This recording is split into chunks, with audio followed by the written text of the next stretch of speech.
دوستو، اللہ کے نبی حضرت یوسف علیہ السلام کو ایسی بے مثال خوبصورتی اور حسن عطا کیا گیا تھا کہ تاریخ انسانی میں آج تک آپ کے حسن کی مثال دی جاتی ہے۔ شاعر اپنی شاعری میں قصے اور کہانیوں میں حضرت یوسف علیہ السلام کا ذکر کثرت سے کرتے ہیں۔ حسن کی خوبی کا کوئی پہلو ایسا نہ تھا جو آپ میں نہ ہو، اور حضرت یوسف علیہ السلام کا نیک مزاج اور حسن سلوک آپ کی خوبصورتی میں مزید اضافہ کر دیتا تھا۔ کوئی شخص بھی یوسف علیہ السلام کو پہلی مرتبہ دیکھنے پر ہی حضرت یوسف علیہ السلام کے حسن کا قائل ہو جاتا تھا، مگر آپ کی اس بے مثال خوبصورتی کا ایک المناک پہلو یہ بھی تھا کہ آپ کی زندگی میں اسی حسن کی وجہ سے آپ پر بہت سارے امتحانات آئے اور آپ کا حسن ہی آپ کی آزمائشوں کا سبب بن گیا۔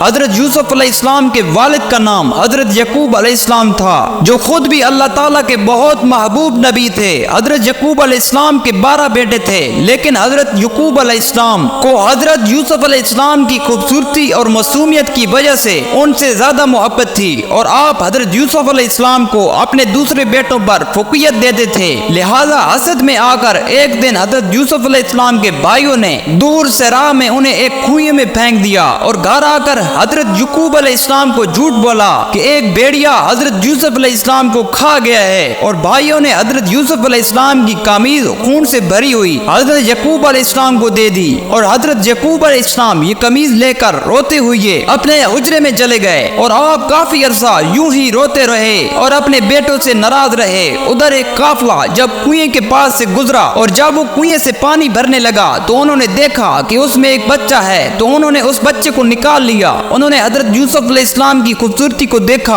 اور آپ کو مصر کے بازار لے گئے تاکہ آپ علیہ السلام کو بطور غلام بیچ کر کچھ رقم حاصل کی جا سکے۔ عزیز مصر نے جب حضرت یوسف علیہ السلام کے حسن کو دیکھا، وہ بہت متاثر ہوا اور اچھی قیمت دے کر حضرت یوسف علیہ السلام کو خرید لیا، اور انہیں اپنے محل لے آیا اور اپنی بیوی سے کہا کہ اس غلام کی اچھی طرح پرورش کرو۔ اور روایت میں آتا ہے کہ عزیز مصر کی بیوی کا نام زلیخا تھا۔ حضرت یوسف علیہ السلام عزیز مصر کے محل میں زلیخا کی نگرانی میں پلے بڑھے اور جوان ہوئے۔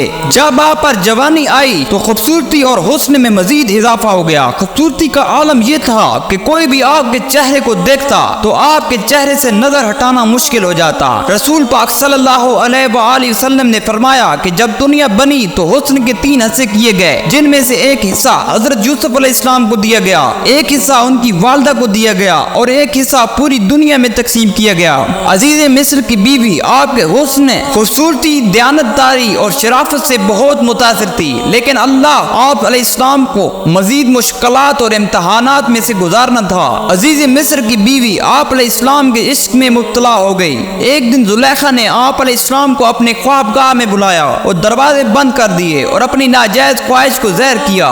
حضرت یوسف علیہ السلام نے اللہ کا نام لیا اور خوف کھاتے ہوئے دروازے کی جانب بھاگ چلے۔ زلیخا نے ان کو پکڑنے کے لیے ان کے پیچھے دوڑ لگائی۔ آپ علیہ السلام کی قمیض کا پچھلا حصہ زلیخا کے ہاتھ میں آ گیا۔ جیسے ہی زلیخا نے کھینچا تو وہ پھٹ گیا۔ حضرت یوسف علیہ السلام باہر نکلے تو سامنے عزیز مصر کھڑا تھا اور پیچھے زلیخا بھی باہر آ گئی۔ زلیخا نے شوہر کو دیکھا تو وہ معصوم بن گئی اور حضرت یوسف علیہ السلام پر الزام لگاتے ہوئے کہا کہ معاذ اللہ، یوسف میرے ساتھ غلط ارادہ رکھتا ہے، لہذا اسے سخت سزا دی جائے۔ جب عزیز مصر نے یوسف علیہ السلام کی قمیض کو دیکھا تو وہ پیچھے سے پھٹا ہوا تھا، جو اس بات کی دلیل تھی کہ حضرت یوسف علیہ السلام سچے ہیں اور زلیخا کا ارادہ غلط تھا۔ یوں عزیز مصر کے سامنے حضرت یوسف علیہ السلام کی سچائی واضح ہو گئی، لیکن اپنی بیوی کی بدنامی کی خاطر وہ خاموش ہو گیا اور بات کو رفع دفع کر دیا۔ یہ واقعہ آہستہ آہستہ پورے شہر میں پھیل گیا تو شہر والوں نے زلیخا پر طعنے کسنے شروع کر دیے کہ عزیز مصر کی بیوی خود اپنے غلام کے عشق میں مبتلا ہو گئی ہے۔ اس چرچا سے تانگ آ کر زلیخا نے ایک دن بہت بڑی دعوت رکھی، جس میں شہر کی معزز خواتین کو کھانے پر دعوت دی گئی۔ جب دعوت کا آغاز ہوا تو زلیخا نے تمام عورتوں کو ایک چھری اور پھل دے کر اسے کاٹنے کو کہا۔